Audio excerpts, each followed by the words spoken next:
अर्थ पृथ्वी के गर्म क्षेत्र temperature along with the other places like atmospheric pressure humidity wind etc produce the climates. तापमान जैसे इसके कुछ कारक हैं, जैसे आपका एटमॉस्फेरिक प्रेशर है यानी कि वातावरण में दबाव, नमी, हवा, इसी से जो है हमारा जलवायु जो है वो प्रोड्यूस होती है यानी बनती है। सो इसलिए the temperature is like a father, इसलिए हम तापमान को पिता and the climate is like a child, और जलवायु को बच्चा कह सकते हैं। The climate is the average weather condition of the places over a long period of time. जो जलवायु होती है वो एक लंबे समय तक एक स्थान की मौसम की स्थिति, औसत स्थिति के आधार पर होती है। The climate of places remain more और less of the same year और आफ्टर ईयर। किसी भी जगह की जलवायु जो है कम और ज्यादा अलग अलग वर्षों में हो सकती है। The average temperature, rainfall and humidity places are recorded for at least 30 years. तापमान, वर्षा और नमी को 30 वर्षों तक उसका लेखा जोखा रखा जाता है। The mean of this average is found out the get the climate of that place. इसका मतलब ये हुआ कि जो लेखा जोखा इतने वर्षों तक रखा गया उसी का औसत तापमान उस जगह का माना जाता है, उसकी जलवायु मानी जाती है। उसी तापमान पर उसकी जलवायु को हम मानते हैं। क्लाइमेट इफेक्ट ह्यूमन बींग्स, और ये जलवायु का असर जो है वो मनुष्यों पर पड़ता है, उसके रहने के तरीके पर पड़ता है। It also effect their food, उनके खाने पर, कपड़े पर, एज वेल एज, और यहाँ तक कि जो है पौधे और जानवरों पर भी इसका असर पड़ जाता है। फैक्टर अफेक्टिंग द क्लाइमेट्स, जलवायु को प्रभावित करने वाले कारक कौन कौन से हैं? There are the various factor that effect the climate particular places. बहुत से ऐसे जो स्थान हैं जिसपे जो है हमारी जो जलवायु है उसको प्रभावित करने के कई कारक होते हैं। The combination of these factors is what gives every places on the earth it's over distinct climate. जो इनका जो कारकों का जो कॉम्बिनेशन होता है, मेल होता है, उसी आधार पर उस पृथ्वी के उसी स्थान पर अलग अलग जलवायु होती है। लैट्यूड और the distance from the equator. Latitude का मतलब होता है हमारा अक्षांश यानी भूमध्य रेखा से या उनकी दूरी। The sun rays fall almost vertically through out the year over the equator and nearby regions. सूर्य की किरणें जो है वर्टिकली मतलब खड़ी एकदम सीधी जो है बरस भर जो है वो भूमध्य रेखा उसके क्षेत्रों पर, पास के क्षेत्रों पर पड़ती हैं। These places remain hotter than the places which are away from the equator. इसलिए इन स्थानों पर गर्मी ज्यादा पड़ती है। जो स्थान भूमध्य रेखा से दूर हैं उनकी अपेक्षा यहाँ गर्मी ज्यादा है। The slanting sun rays spread over the large surface of the earth. सूर्य की तिरछी किरणें जो हैं वो पृथ्वी के एक बहुत बड़े हिस्से पे पड़ती हैं। कॉन्सिक्वेंटली यानी फलस्वरूप intensity of the heat reduce, इससे जो सूर्य की गर्मी है वो कम होती जाती है। ग्रेडली, धीमे धीमे the temperature decrease and becomes extremely low through out the year near the areas of poles. इस तरीके से जो तापमान है वो डिक्रीज में कम होता जाता है और एक्सट्रीम लो और बहुत ज्यादा कम होता जाता है। इस तरीके से जो है जो हमारे पोल्स वाले क्षेत्र हैं वहां बरस भर तापमान कम ही रहता है। Altitude, height above the sea level. Altitude का मतलब होता है समुद्र तल से ऊंचाई। Altitude is the distance measurement usually in the vertical और up direction from the sea level और ग्राउंड लेवल। जो एल्टीट्यूड होता है वो समुद्र तल से जो ऊंचाई है वो अक्सर जो है खड़ी नापी जाती है, खड़ी सीधी दिशा में जाती है ऊपर की तरफ। ये सी लेवल और ग्राउंड लेवल, जो समुद्र का और जमीन का जो लेवल मिलता है वहीं से इसको ले लिया जाता है। समुद्र से लेकर जमीन का जो लेवल है उसको नाप लिया जाता है, यानी कि यहां से इस जमीन की ऊंचाई कितनी है। द हायर वी गो, हम ऊपर की तरफ जाते हैं, द कूलर इट्स बिकेम, हम जो है ठंडे होते जाते हैं। So the place at higher altitudes are cooler than the place located at the lower altitude. नीचे के स्थानों की अपेक्षा ऊपर वाले स्थान ज्यादा ठंडे रहते हैं। उदाहरण के तौर पर Srinagar, Jammu Kashmir is 1713 metre above the sea level and is much cooler than Delhi which is 216 metre above the sea level. उदाहरण के तौर पर श्रीनगर, जम्मू कश्मीर का जो समुद्र तल से जो उसकी ऊंचाई है वो 1730 मीटर और दिल्ली की 216 है। इसलिए दिल्ली की अपेक्षा कश्मीर ज्यादा ठंडा रहता है। This is the reason that the hill station such as Shimla, Ooty, Lonavala और Darjeeling are cooler than in summer. यही कारण है, इसकी वजह से जो है हमारे जो हिल स्टेशन है, पहाड़ी वाली जगह हैं, शिमला, ऊटी, लोनावाला और दार्जिलिंग, ये गर्मियों में भी ठंडे रहते हैं। On very high mountains there is a snowfall instead of rainfall. जो ऊंचे ऊंचे हमारे माउंटेन्स है, पहाड़ हैं, वहां पर बर्फ गिरती है रेनफॉल यानी बरसात की जगह, इंस्टीट्यूट बरसात की जगह पर यहाँ पर बर्फ पड़ती है। Most peaks in the Himalayas, ज्यादातर हिमालय की जो पीक हैं, चोटियां हैं, आर कवर्ड विद स्नो, वो बर्फ से ढकी रहती है, इवन ड्यूरिंग द समर, गर्मी के दौरान भी। डिस्टेंस फ्रॉम द सी, समुद्र से दूरी। Places located near the sea are neither very hot in summer और nor very cold in winter. जो जगह समुद्र के पास रहती है वो ना तो गर्मियों में गर्म होती है और ना सर्दियों में ठंडी होती है। They have a moderate climate through out the year. यहाँ पर मॉडरेट में औसत तापमान रहता है, यानी सामान्य तापमान रहता है बरस भर। Yet the place far from the sea have extreme climates. जो जगह समुद्र से दूर होती हैं उनके क्लाइमेट में जो है परिवर्तन आता है। इन द डे टाइम, दिन के समय में, the sun heat both land and sea. दिन के समय में सूर्य जो है वो लैंड यानी जमीन को और समुद्र को दोनों को गर्म करता है। The land heat up faster and warms up the air. जमीन जो है जल्दी गर्म हो जाती है और जमीन की गर्म हवा जो है ऊपर आसमान में उठने लगती है। The cooler air from the sea comes to take its place. अब गर्म हवा ऊपर चली जाएगी तो उसका जगह लेने के लिए समुद्र की ठंडी हवा वहां नीचे आ जाती है। दैट इज वाई, यही कारण है, cool sea breeze blow during the day near the coast. इसीलिए समुद्र के किनारे जो दिन में जो है हमेशा ठंडी हवाएं आती रहती हैं। Just as the sea water warms up slowly in the day, ठीक इसी तरीके से समुद्र का पानी जो है दिन में गर्म हो जाता है। It cool down slowly at night, और रात में ये ठंडा हो जाता है। Now the land cools down more quickly.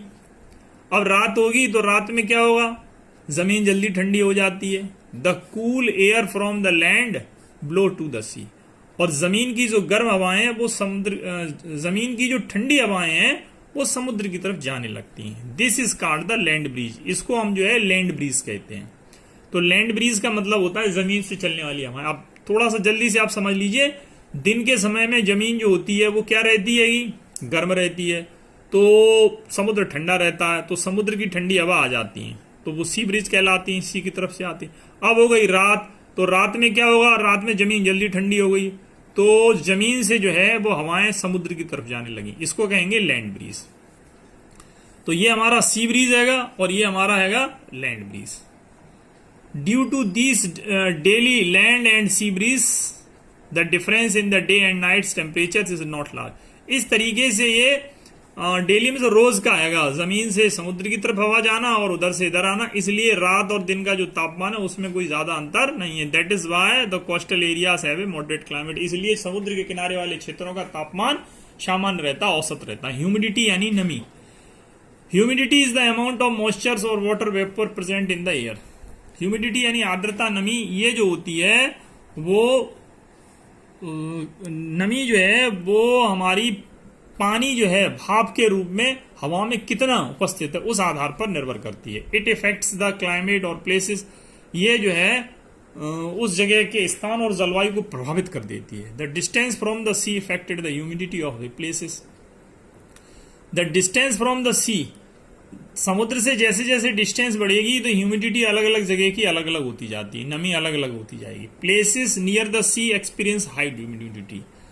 जो जगह समुद्र के किनारे होती हैं वहां पर ह्यूमिडिटी बहुत ज्यादा होती है, वहां पर नमी बहुत ज्यादा होती है। Because evaporation from the sea takes places nearby, क्योंकि यहां समुद्र के किनारे जो है वो बाष्पीकरण बहुत होता है। This is why the coastal area such as a Mumbai.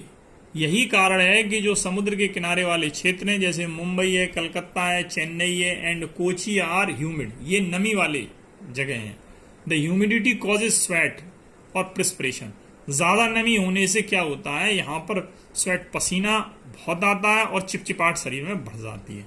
अब बात करते हैं विंड्स की। विंड्स में होती है पवन यानी हवा, हवा या पवन, तो विंड्स को हम पवन कहेंगे। Wind is a moving air. पवन जो है एक चलती हुई हवा है। And is causes by difference in air pressure, और हवा के चलने के कई कारण हो सकते हैं, जैसे आपका हवा में दबाव कितना है, एटमॉस्फेयर वहां का कैसा है, वहां का वातावरण कैसा है। Air under high pressure moves towards area of low pressure. उच्च दबाव वाली हवा निम्न दबाव की तरफ जाती है। The greater of the difference is pressure is the faster than blow. उसका यही कारण है, इसी की वजह से बहुत तेजी गति से हवा का दबाव जो है वो चलता है। यानी जहां पर हवा का दबाव ज्यादा होगा तो हवा जो है कम दबाव वाले क्षेत्र की तरफ जाएगी। Climate of places affected by winds, जो हवा के द्वारा ही वहां की जलवायु जो है वो इफेक्टेड होती है, उस पर असर पड़ता है। Depending on the place of organ of the winds, अब ये निर्भर करता है कि हवा का जो उद्गम है वो कैसी जगह से है। It may be either be hot और कूल, गर्म जगह से हवा आ रही है, ठंडी जगह से आ रही है। अगर ठंडी जगह से आ रही तो आपको मालूम है ठंड लगेगी। अब heat zones of the earth, पृथ्वी के गर्म क्षेत्र कौन कौन से हैं? The heat zones are determined by amount of sunlight received in different part of the earth. जो पृथ्वी के गर्म क्षेत्र हैं वो इस बात पर निर्भर हैं कि वो सूर्य का जो प्रकाश है वो कितनी मात्रा में वो ग्रहण करते हैं। We know that the place near the equator are the hottest on the earth surface. ये तो हम लोग पहले से ही जानते हैं कि जो भी जगह हैं वो इक्वेटर का मतलब भूमध्य रेखा पर होती हैं, वो पृथ्वी की सबसे गर्म जगह हैं। As we move away from the equator northward, जैसे ही हम भूमध्य रेखा से उत्तर की तरफ बढ़ेंगे या दक्षिण की तरफ बढ़ेंगे, टेम्परेचर जनरली डिक्रीज, तापमान गिरने लगता है। This has led to the division of the earth into 3 types of the heat zones. इस तरीके से इनको पृथ्वी को 3 श्रेणियों के गर्म क्षेत्रों के आधार पर बांटा जा सकता है। द हॉट और टॉरिड जोन, सबसे पहले हम गर्म उष्णी क्षेत्र के बारे में बात करेंगे। The torrid zone is the hottest region of the world. जो उष्ण क्षेत्र है, गर्म क्षेत्र है, वो दुनिया का सबसे गर्म क्षेत्र होता है। In this region the sun rays fall vertically और almost through out the year. इस क्षेत्र पर वर्ष भर सूर्य की सीधी किरणें पड़ती हैं। This zone extend between the tropic cancer. ये जो क्षेत्र है वो हमारा कर्क रेखा से 23.1/2 north degree and the tropic capricorn का मतलब होता है मकर रेखा से 23.1/2 डिग्री साउथ तक रहता है। The torrid zone can be divided into north torrid zone and northern hemisphere and the southern torrid zone is the southern hemisphere respectively.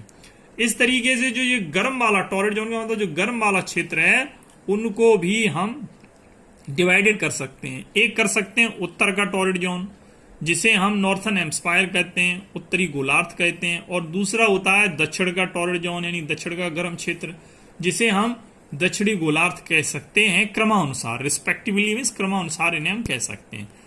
In the area closer to the equator also known as the equatorial region, जो जगह भूमध्य रेखा के पास होती है उसे भूमध्य रेखी क्षेत्र कहते हैं।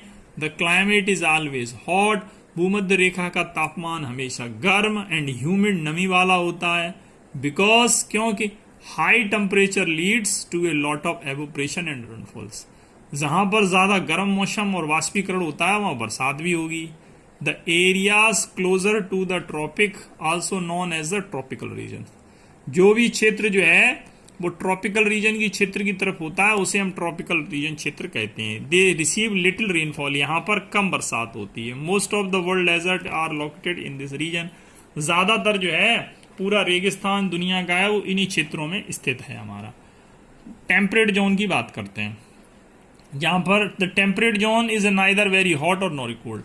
टेम्परेट जोन का मतलब होता है ना तो ज्यादा गर्मी होगी ना ज्यादा सर्दी होगी। This zone is organ found in both the hemisphere, ये दोनों हेमिस्फीयर में पाया जाता है, दोनों गोलार्ध में पाया जाता है। The northern temperature zone lies between the tropic cancer, जो हमारा ट्रॉपिक कैंसर रहेगा यानी कर्क रेखा आएगी 23.1 degree north and Arctic circle की तरफ जाएंगे तो 66.1/2 degree north in the northern hemisphere की तरफ होता है। नॉर्थर्न हेमिस्फीयर का मतलब उत्तरी गोलार्ध में होता है। द साउथ टेम्परेचर जोन, जो दक्षिण का हमारा टेम्परेचर जोन होता है उसे भी कर्क रेखा में 23.1/2 डिग्री साउथ से लेकर और आर्टिक सर्किल तक 66.1/2 डिग्री साउथ तक होता है। ये भी इसे साउथर्न हेमिस्फीयर कहते हैं यानी दक्षिणी गोलार्ध कहते हैं। The temperature zone receive slightly slanting rays of the sun and thus comparatively cooler than the torrid zone।